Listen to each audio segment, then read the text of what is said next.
Se considera a sí mismo como un indagador transdisciplinar. Un honor tenerlo con nosotros, maestro Bulmaro. Bienvenido. Lo escuchamos. Gracias. Pues gracias. Solo faltó decir que era yo o que soy fans del doctor Yuri Zambrano, del doctor Bruno Estañol y por supuesto de uno de los gérmenes de esta inquietud que se ha dado afortunadamente aquí en mi estado, que es el doctor Gómez Mont.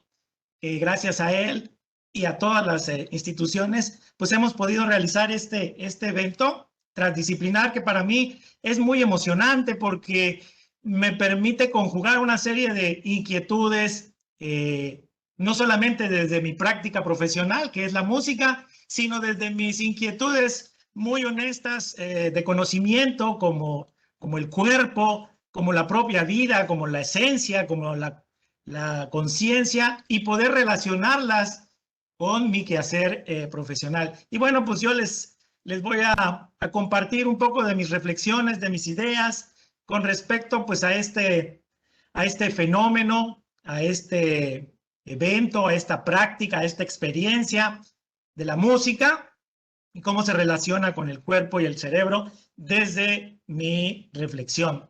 Entonces, pues voy a tratar de hacer una pequeña aproximación transdisciplinar a ver si lo logro a este fenómeno de la música. Bueno, espero que los compañeros de ahí técnicos que me ayuden a cambiar la diapositiva. Voy a ir exactamente. Y pues ahí tengo cómo voy a abordar, digamos, mi reflexión. Lo quiero abordar pues obviamente desde la transdisciplinariedad, que gracias al maestro Gómez Mont, pues conocí, digamos, o me acerqué a estos postulados de Nicolescu, ¿no? Que habla de la transdisciplinariedad, pero a través de tres columnas importantísimas, como es poder reflexionar los fenómenos o la misma realidad desde distintos niveles de realidad. Afortunadamente, el maestro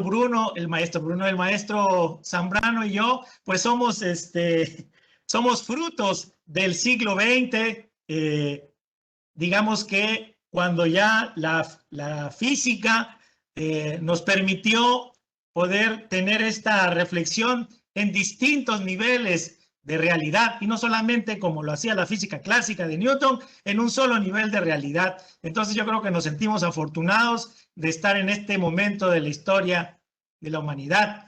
Por supuesto también la columna del principio del tercer incluido, que cuando yo lo conocí ese postulado, no lo podía entender hasta que tuve que remitirme pues a los principios lógicos de Aristóteles, donde planteaba pues que habían tres principios fundamentales para poder entender la realidad. El principio de identidad, donde lo que es y lo que no es, no es. Así de simple. Lo que es y lo que no es, no es. Ese es el principio de identidad. Pero hay un segundo principio, que es el principio de la no contradicción, donde lo que es no puede no ser. Y eso a veces suena como muy confuso. Pero cuando uno empieza a preguntarse que, por ejemplo, yo Bulmaro no puedo ser, aunque así lo quiera, Bruno o Yuri, pues ahí empieza a tomar un poco de sentido el segundo principio de no contradicción. El segundo principio de no contradicción, y de ese principio se emerge el tercer principio, que es el del tercero no incluido. En el caso de la transdisciplina sí lo incluye. ¿Qué quiere decir? Hay un estado que es y un estado que no es. Pero no puede haber un tercer estado donde sea y no sea al mismo tiempo. La transdisciplina nos da la posibilidad de que ese estado sí exista. Por lo tanto, podemos hablar del principio del tercer incluido, y lo podemos ver en la música, que más adelante lo trataré de explicar por qué veo yo en la música el tercero incluido. Y por supuesto la complejidad, que también dentro de la música tenemos un fenómeno harto complejo, porque obviamente pues es un fenómeno que emerge de un sistema también harto complejo como el ser humano. Entonces, la propia música ya se puede o se debe de abordar desde la complejidad. Entonces, espero poder bordar estas ideas desde estas tres columnas de la transdisciplinariedad. Bueno, pasamos a la siguiente, por favor. Y bueno, preguntándonos qué es la música, pues esa ha sido, digamos, la pregunta del $1.000.000 y que se ha hecho desde que tenemos lenguaje. Entonces, ¿qué es la música? Y pasamos a la siguiente. Y obviamente que la música, primero que nada, tiene una particularidad. Se presenta en todos los grupos sociales, en todas las culturas, en todo el mundo, en todo el globo terráqueo, y se presenta desde edades tempranas. Entonces es un fenómeno muy particular que es digno de reflexionarse y no nada más de experimentarse, como normalmente estamos acostumbrados a experimentar la música. Pero digamos que, y esa es mi propuesta para mis compañeros músicos, que no solamente debemos de experimentar la música, practicarla, generarla, sino pensarla. Como dijo hace un momento el doctor Yuri, generar conocimiento a través de esa concepción musical, y no solamente concepción, sino también una experiencia real. Y vemos ahí que la música está presente, como bien lo dijo el doctor Yuri, estuvo presente en la cultura maya, pero también en la griega, pero también en las culturas orientales, y desde que el ser humano surge como especie, ¿no? Y obviamente desde que se crea la historia, la cultura, y desde, como les digo, desde todas las edades. Yo creo que desde antes de que nacemos ya estamos experimentando la música, porque cuando estamos dentro del vientre de nuestra madre, obviamente, desafortunadamente, mi memoria no me llega hasta ese momento y tendría yo que recurrir a otros medios, pero desde ese momento nos cantan nuestras mamás. Entonces ya estamos inmersos en la música. Entonces, seguimos con la próxima presentación, por favor.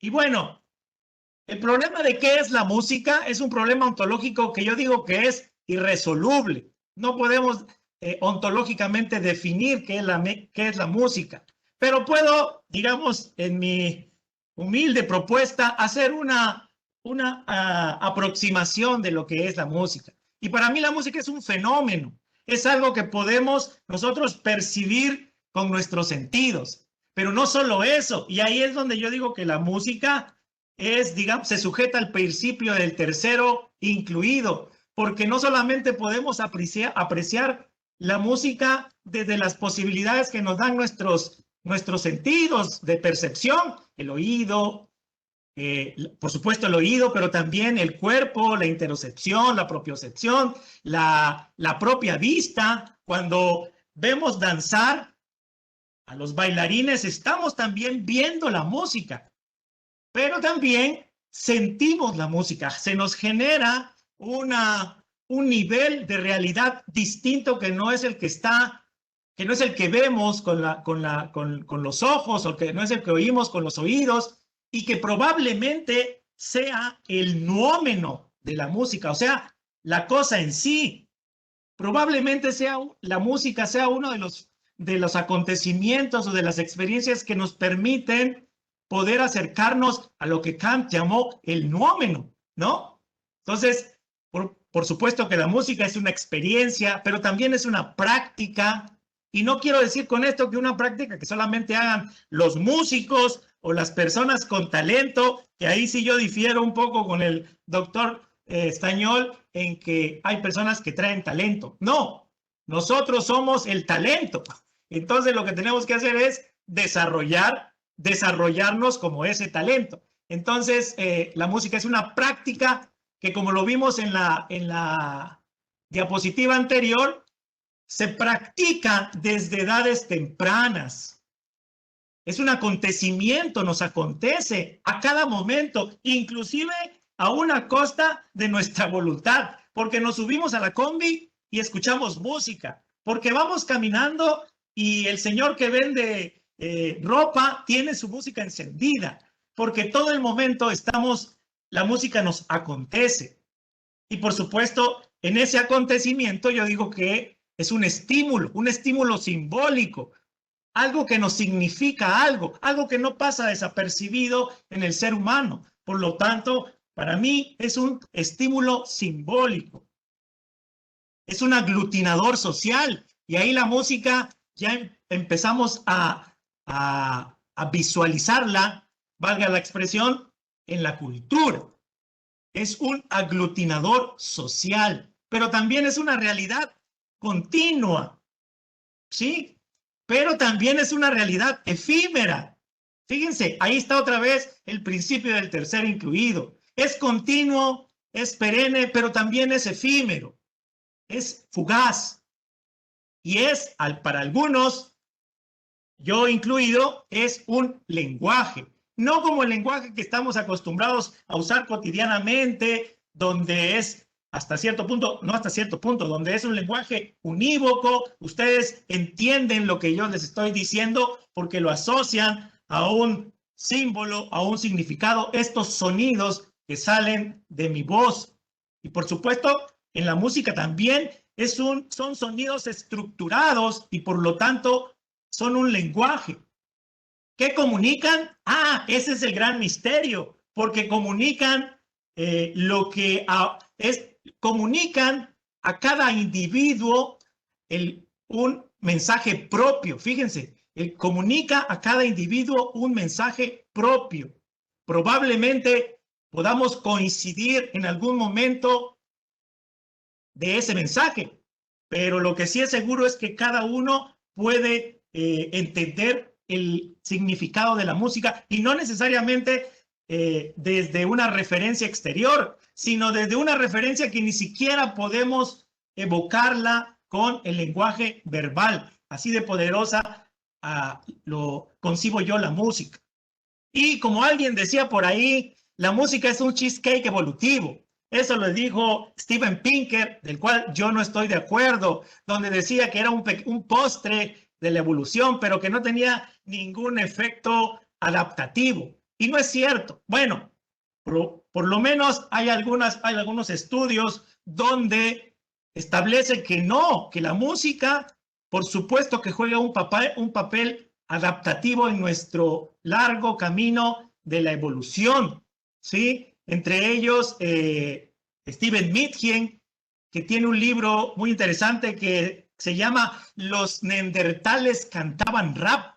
Ahí dice que la música surge con el lenguaje, porque antes pues no teníamos, obviamente por esta condición anatómica, no teníamos la posibilidad de hacer sonidos diferenciados, estructurados, articulados. Entonces lo que hacíamos eran sonidos, como lo que hacen los niños cuando empiezan a exteriorizar un protolenguaje. Empiezan a generar tonos diversos y que, dice Steven Mitjen, que fue, digamos, la manera en que surge la música como una necesidad para comunicarse, pero posteriormente con nuestra modificación anatómica gracias a la evolución.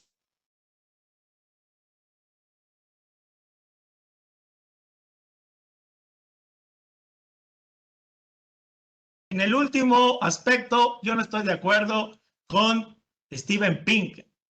Seguimos, por favor, con la siguiente.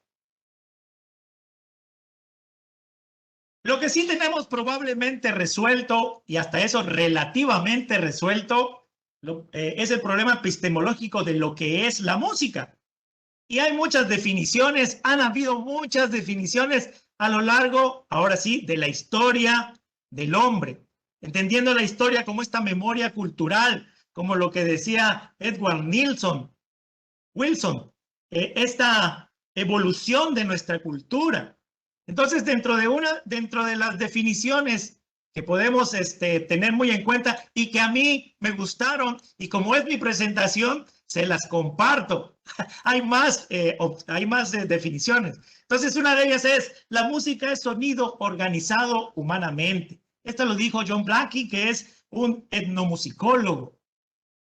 Otra definición muy bonita que a mí me gustó mucho, la música gobierna al mundo, endulza las costumbres, consuela al hombre en la aflicción, es hija del cielo, es el más bello y el más glorioso don de Dios, es una disciplina, es una educadora, hace a las gentes más dulces, más amables, más morales, más razonables. Eso lo dijo Martín Lutero.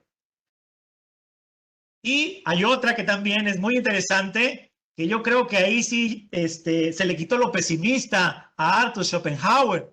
La música es la más metafísica de las artes, ya que mientras las otras artes nos hablan de sombras, la música nos habla del ser. Yo creo que solamente en la música, experimentando la música, Schopenhauer dejaba de ser un pesimista y un agrio, porque inclusive hizo muchos escritos sobre la música y muy profundos. Otro que también tiene su definición de la música y que lo puse en negritas porque me remite mucho a algunos conceptos que hace un momento el doctor Yuri Zambrano habló. La música nos crea un pasado que ignoramos.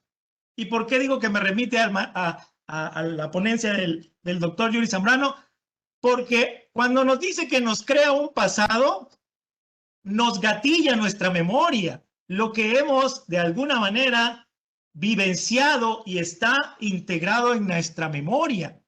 Y cuando escuchamos música, esa memoria se gatilla y se vuelven ese pasado que pensábamos que ignorábamos, pero que ahí están, en una memoria celular, en una memoria hasta molecular, podríamos decir, inclusive neuronal, hablando de esta neuroepistemología del doctor Yuri Zambrano, ¿sí? Entonces, la música es muy importante, inclusive, actualmente, la música se usa como herramienta en algunos casos de Alzheimer. Se ha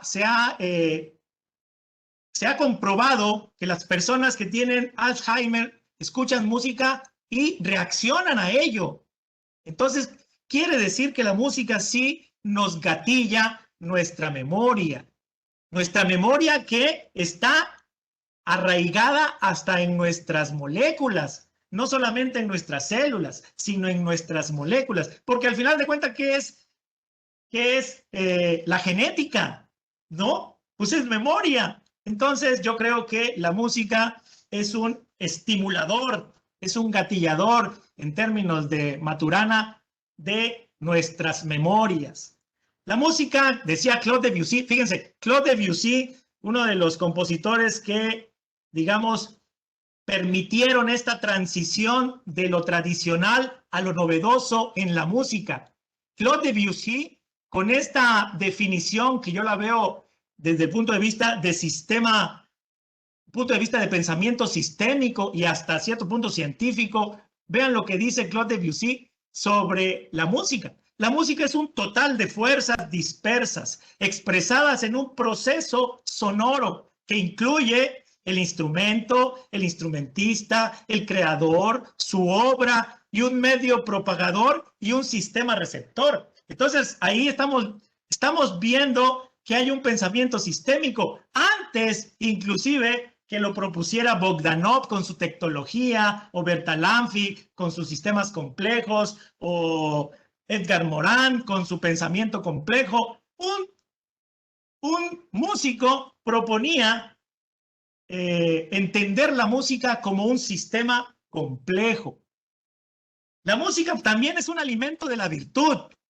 Toda conversación sobre la música debe llevar a lo hermoso, decía Platón. Y Aristóteles decía, aunque no lo puse ahí, habla a través de muchas sensaciones sin conceptos. Por lo tanto, no deja algo para meditar como la poesía. Aristóteles estaba un poquito en desacuerdo con los músicos, pero probablemente no le entendía. Quizás probablemente Aristóteles tenía lo que ahora se conoce como amusia, ¿no? Entonces, Eso, digamos, es una especulación mía, pero, digamos, no le daba la importancia como la poesía, ¿no?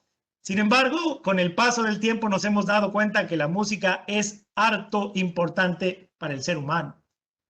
Seguimos con la próxima. Entonces yo me permití hacer una definición.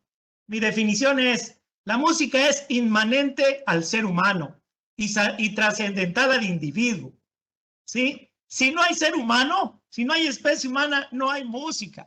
La música está y es en el ser humano, pero es únicamente trascendental al individuo, ¿sí? Trasciende al individuo. Entonces, ahí es mi modesta definición, un poco pseudopoética, de la música es inmanente al ser humano y trascendental al individuo. Pasemos a la que sigue, por favor. Entonces, si la música es inmanente al ser humano, pues entonces tenemos que explorar al ser humano, ¿sí? Entonces, si ahí está la música, si nosotros somos la música, pues entonces explorémonos, pero explorémonos en todos los ámbitos que nos permiten nuestros procesos de cognición, como los que bien nos relató hace un momento el doctor Zambrano. ¿Seguimos? Y yo parto de esto. El ser humano es un sistema biológico complejo. Vamos a quitar un poquito aquí los romanticismos, pero vamos a volver a ellos, porque digamos que voy a tratar de asumir una actitud desde este pensamiento que lo propone Sean Carroll, de este naturalismo poético. Muy interesante lo que dice Sean Carroll, porque no excluye ni la reflexión científica, por un lado, ni la reflexión poética, por otro lado. Al contrario, pueden convivir, pueden coincidir. Entonces, yo voy a tratar de asumir esa actitud a partir del naturalismo poético de Sean Carroll o de la transdisciplina. Entonces, el ser humano es un sistema biológico complejo. Compartimos las mismas funciones biológicas que otras especies animales, y las básicas es comer y moverse. Digamos, esas son las más básicas. El ser vivo tiene que moverse para comer o moverse para no ser comido, para mantener su vida. Entonces, esas son las dos características fundamentales, ¿no? Hablando desde el punto de vista biológico. Pero tenemos otras funciones más allá de las biológicas que son complejas y que yo solamente lo resumí en moverse y comer, pero a partir de ello podemos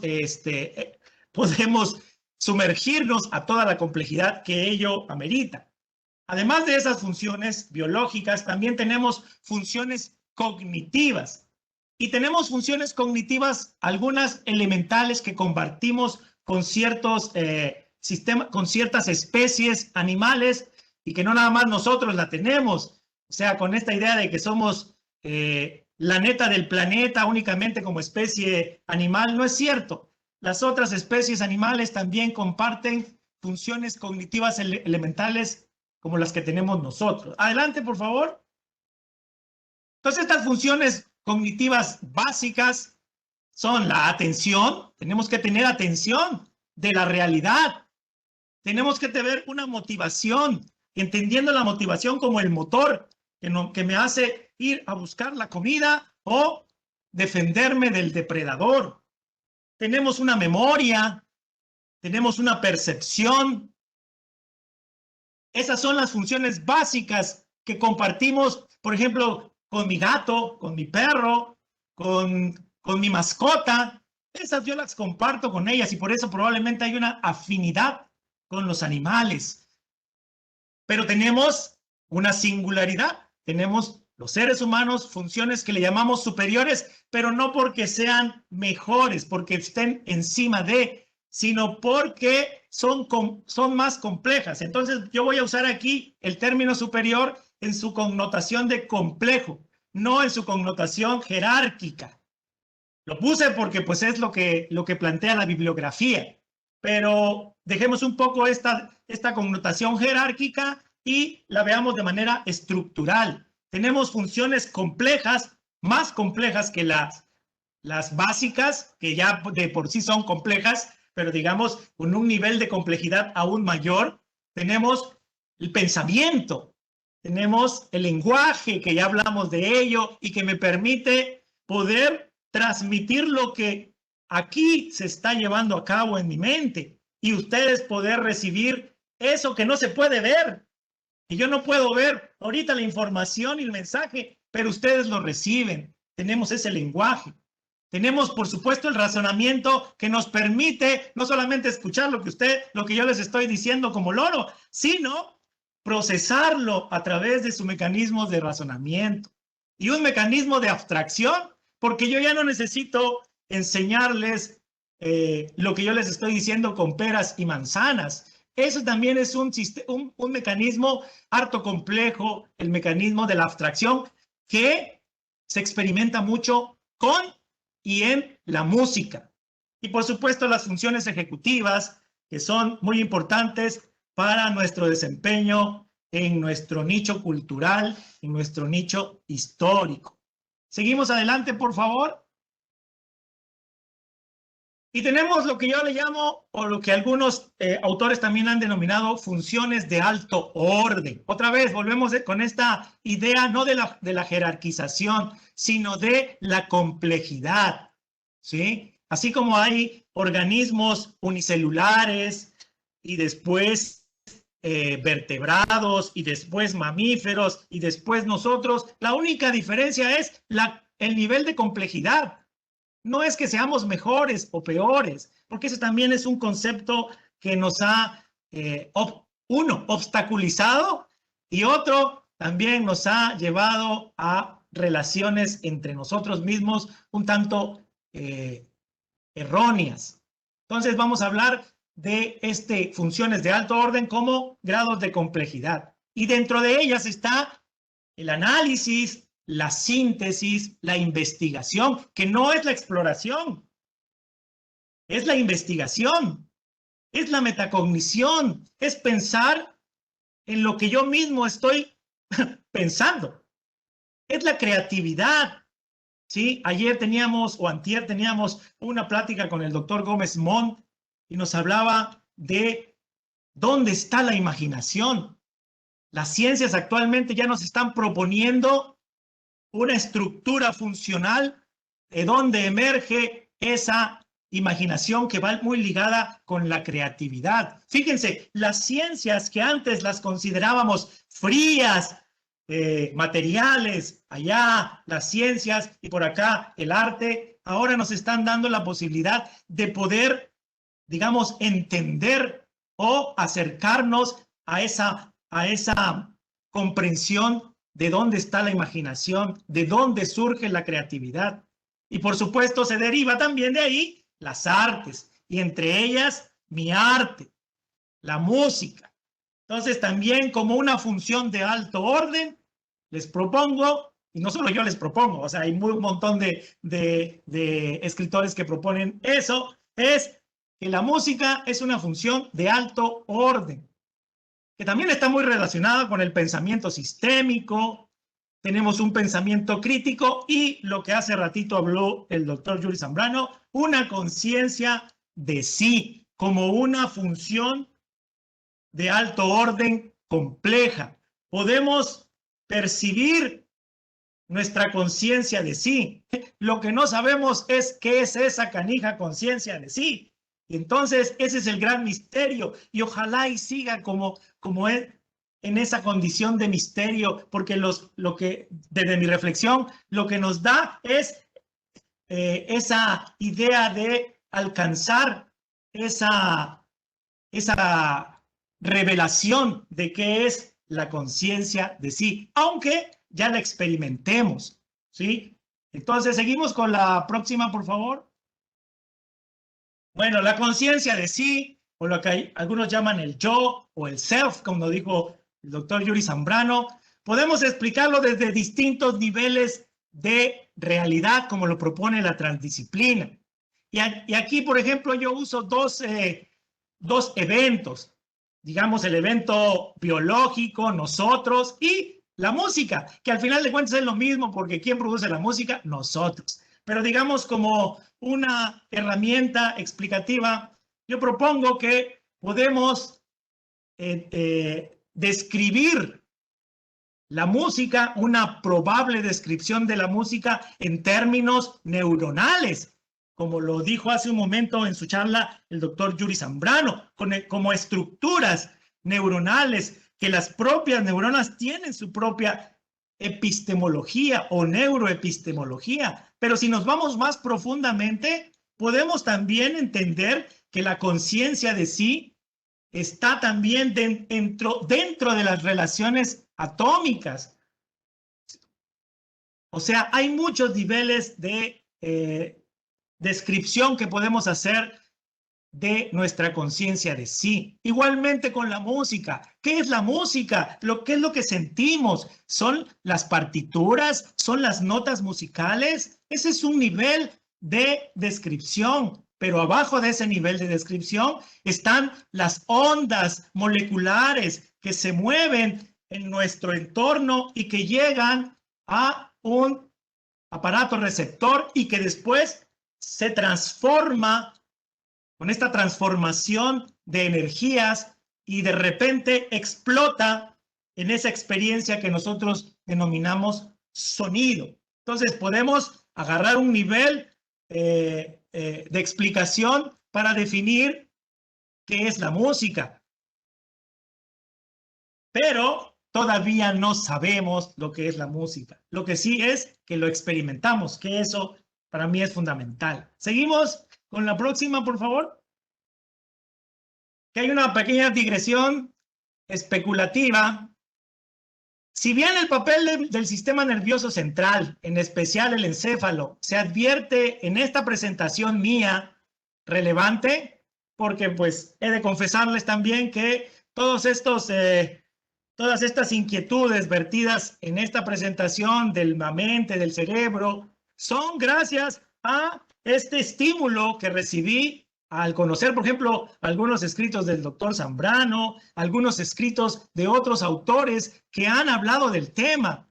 Entonces, si bien es relevante el sistema nervioso y el encéfalo, no debemos olvidar que un cerebro está inmerso en un cuerpo, ¿sí? No existe un cerebro sin cuerpo. Un cerebro está inmerso en un cuerpo que a su vez ese cuerpo está inmerso en un entorno biosocial y que ese entorno biosocial, en el caso del ser humano, se vuelve un entorno histórico-cultural. Por lo tanto, estoy hablando desde una inquietud holística, o trato de tejerlo desde una inquietud holística. El ser humano es inmanente a la vida, así como la música es inmanente al ser humano, el ser humano es inmanente a la vida, pero no trascendente a ella. Digo, no desde el punto de vista científico, porque desde el punto de vista artístico o espiritual, claro que somos trascendentes a la vida. Tenemos esa posibilidad como seres humanos de que gracias a la maravilla que emerge de nuestra cognición, esa esperanza de ser trascendentes a la vida. Sin embargo, el conocimiento, ahí donde yo les digo, el conocimiento, las ciencias, las artes, son inmanentes al ser humano y trascendentes al individuo. Empezamos, por favor, la siguiente.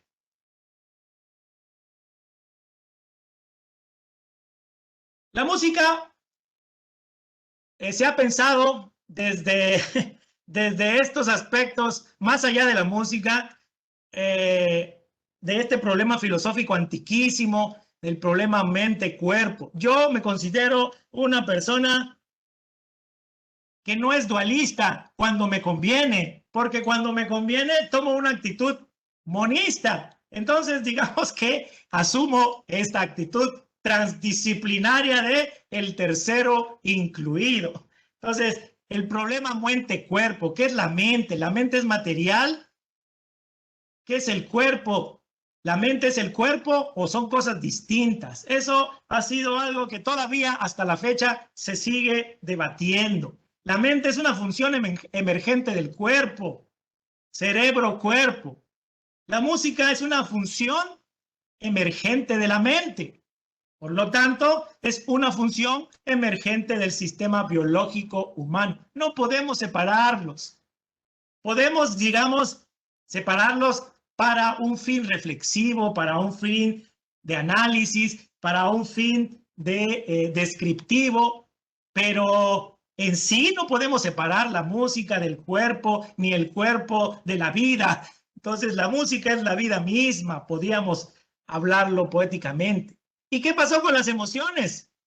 Bueno, las emociones, para, digamos, esta visión científica, las emociones son mecanismos biológicos estructurados aquí en el cerebro. Anteriormente se decía que las emociones estaban aquí en el corazón. Aunque cuando yo me emociono, el primero que salta o que se manifiesta es el corazón y otros órganos de mi cuerpo. Pero realmente las emociones se procesan aquí en el cerebro, en un sistema llamado límbico, como nos dijo hace un momento el maestro Zambrano, ¿sí? Se estructuran aquí en el cerebro y en el caso de los seres humanos adquieren un significado. Por lo tanto, estas emociones derivan en sentimientos. Esa es digamos, la singularidad del ser humano, la capacidad de crear significados y por lo tanto nuestras emociones, que son básicas para la adaptabilidad y para la vida misma, adquieren otro nivel de complejidad con la significación. La música, como les dije hace un momento, acontece en el plano mental, pero también se genera en un plano material, pero también se experimenta en un plano social. Y por supuesto, la música se transforma, evoluciona gracias a un plano cultural, porque si no hubiera habido la invención de la escritura musical, la invención de la teoría musical, muchas de las prácticas musicales antiquísimas se hubieran disuelto en el tiempo, a lo largo del tiempo, como pasa ahora por ejemplo, nuestra música verdadera, prehispánica, no la conocemos. Solamente podemos hacer correlaciones o construcciones a partir de los instrumentos, pero realmente no conocemos realmente cómo fue la música, o la música de los griegos, ¿sí?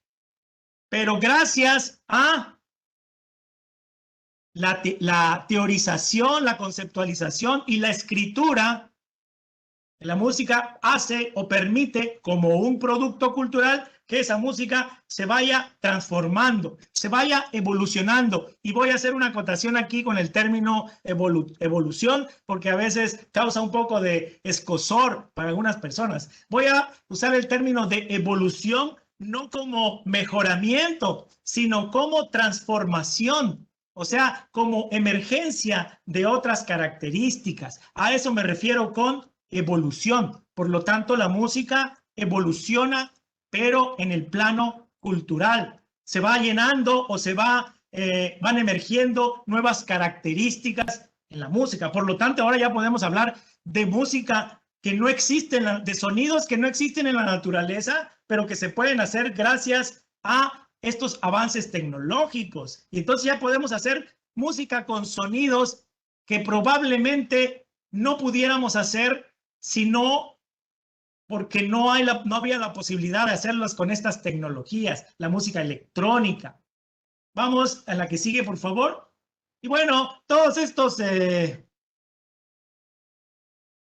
que sigue, ahí donde están los libros, todos estos, digamos, ideas no son mías, no son de generación espontánea. Ahí hay algunos libros que me han ayudado a hacer esta pequeña bordamiento. Y no puse el libro del maestro Zambrano porque no lo he podido encontrar. Ya desde hace mucho lo contacté para que le pudiera dar acceso a sus libros, pero espero tenerlos aquí también dentro de mis libros estructurales de mis reflexiones. Muy bien, la que sigue. Cuando nosotros estudiamos música, lo primero que algunas de las cosas que se nos enseñan primeramente es cómo oímos, pero nuestro la descripción de nuestros procesos auditivos, de nuestra percepción auditiva, solamente abarca nuestro oído externo, nuestro oído medio, y hasta ahí llega la magia. Ya no da para más. Cuando yo me puse a explorar qué había más allá de la cóclea, es más, qué había adentro de la cóclea, me fui para atrás, ¿sí? Me sorprendió, porque ahí realmente es una de las partes de la magia de por qué existe el sonido. Una de las tantas partes de la magia de lo que nosotros decimos que es el sonido. Entonces, ustedes ya conocen estas definiciones o descripciones del tímpano, el estribo, el yunque y el marro, iba yo a decir, pero no. Y todos los demás componentes, pero adentro de la cóclea se lleva a cabo algo extraordinario. Ese movimiento que ustedes ven aquí de las moléculas que no vemos con los ojos, ¿sí? De las moléculas que están llenando el espacio de nuestra realidad, se mueven, danzan. Hablando de neurodanza, danzan en la realidad. Y entonces llega ese movimiento hacia nuestro tímpano.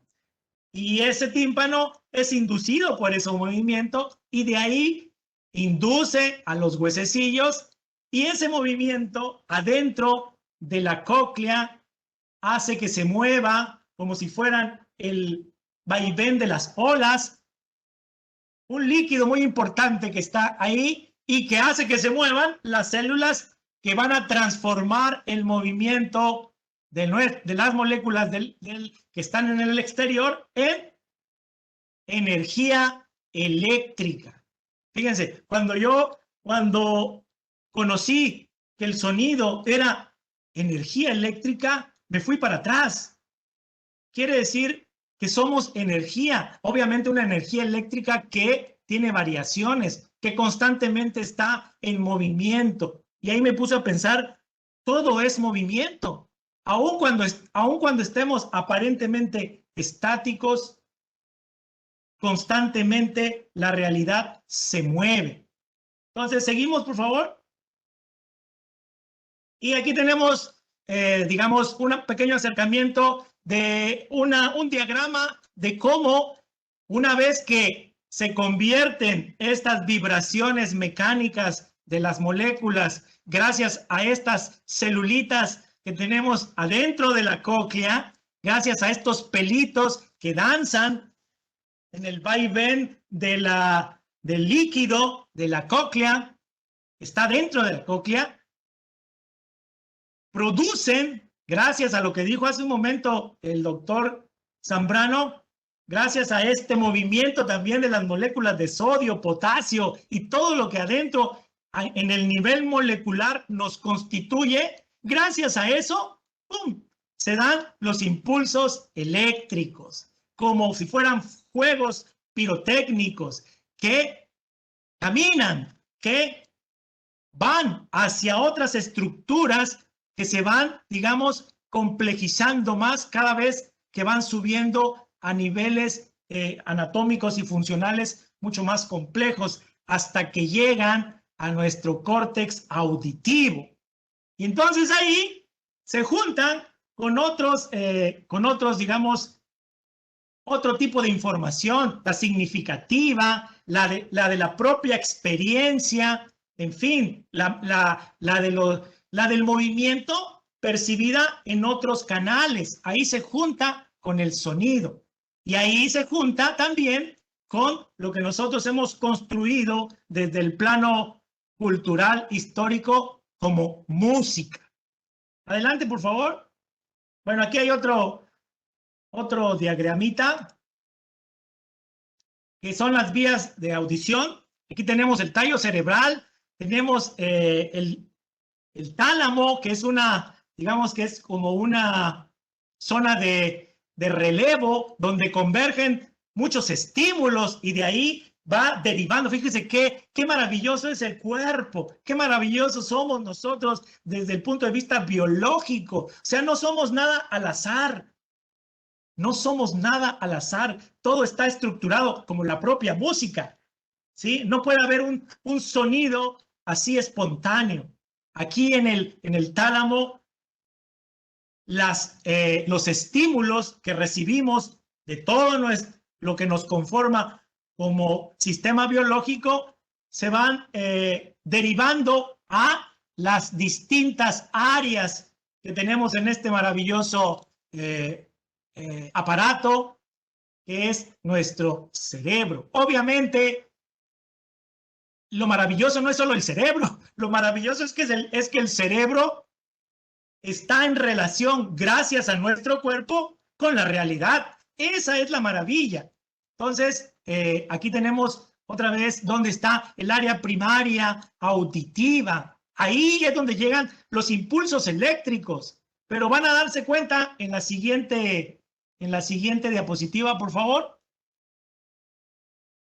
Bueno, aquí es donde convergen, digamos, los impulsos eléctricos en las primeras, los primeros niveles. Pero más adelante, por favor. Aquí está. No, ¿dónde está?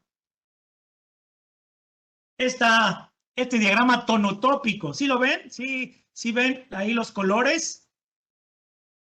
¿O es otra? Ahí donde están los colores, por favor, en la número 20. En la número 20, ahí, la número 20. Fíjense, lleno de colorido. Bueno, porque es una herramienta significativa que nos permite poder entender esta magia donde los distintos movimientos o las distintas frecuencias, mejor dicho, ¿sí? Son distribuidas desde la cóclea, desde ese aparatito que es como un caracol en nuestro cerebro, son distribuidas, hay células que responden a distintos movimientos o a distintas frecuencias. Y nosotros tenemos, digamos, un rango limitado, pero con ese rango limitado hacemos música, generamos emociones, generamos historias, en fin, que viene de los 20 Hz a los 20.000 kHz. Ya no podemos escuchar más arriba de eso, pero tampoco podemos escuchar más abajo de eso. Pero no nos hace falta. Con eso ya hemos creado todo un mundo musical. Hay algunas especies animales pues, que pueden escuchar más arriba de los 20 kHz, pero lo que no tienen ellos es que no pueden hacer música como nosotros. Entonces, ahí sí les ganamos. Bueno, pero esta, digamos, distribución tonotópica, que es una distribución celular, o sea, las células responden a partir de esos movimientos, se da desde la cóclea. Y por supuesto, en todos los relevos que les puse hace ratito, llega hasta la zona temporal, a nuestro córtex auditivo, el lóbulo temporal, y ahí hay una zona que, digamos, para efectos de descripción, podíamos verla así en colores, pero no es que estén en colores, es que hay sectores que pueden responder a frecuencias de 20 Hz hasta 20 kHz en toda esta gama. Entonces, ahí se da la maravilla. Lo que sigue, por favor. Y bueno, cuando escuchamos música, se pone a trabajar todo el cerebro. Y hay algunas de las áreas, que ya lo dijo el doctor Zambrano en su exposición anterior, algunas de las áreas donde empieza o donde trabaja, se activan con la música. El área prefrontal, la corteza motora, cuando hacemos música, es más, cuando ni siquiera hacemos música, cuando solo lo escuchamos, se activa nuestra corteza premotora. Lo que pasa es que no activamos los músculos, pero ya internamente estamos bailando. Nuestra corteza sensorial, por supuesto, y el sistema límbico, el sistema también de las memorias. Y aquí en esta área, muy adentrito del cerebro, muy guardadito, es donde están los mecanismos que también habló el doctor de placer, los mecanismos de placer y recompensa, que son activados por la música, al igual que son activados por la comida o por el sexo o por todos los placeres que conocemos. La música es un estímulo que activa los mecanismos de placer, generan dopamina. Y por supuesto el cerebelo, que cuando las personas que hacen música desarrollan, digamos, esta motricidad fina. Por eso se recomienda mucho que desde niño a los niños se les dote de la circunstancia musical, porque en nosotros está inherente la música. No necesitamos que los niños vayan a una escuela de música a aprender, solamente darle las condiciones, así como el lenguaje.